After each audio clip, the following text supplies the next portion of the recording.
Norfin Performance brienamakšķerēšanas jaka. Viena no galvenajām lietām, kas ir jāuzsver par šo jaku, ir Japāņu kompānijas Toray materiāls. Šis ir 3-slāņu materiāls, Toray Dermizaks materiāls ar ūdens izturību 20 000 un elpotspēju 10 000.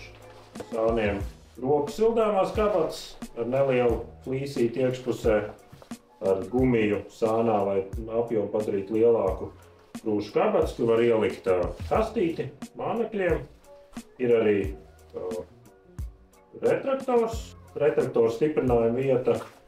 Šeit ir papildus, kur var piestiprināt instrumentus. Tad ir mazas kabatas, kuras var salikt dažādus sīkumus. Savalkamas manžetes, var savilkt ļoti stingri, lai ūdens neiet iekšā iedurknēs. Maigu flīsi pārklātā apkakle augstā, kas aizsargā no vēja, un papildus ar kapuci, arī no sāniem, no vēja, no lietus. Kapuci ir regulējama gan šādā apjomā, gan arī sāna malās.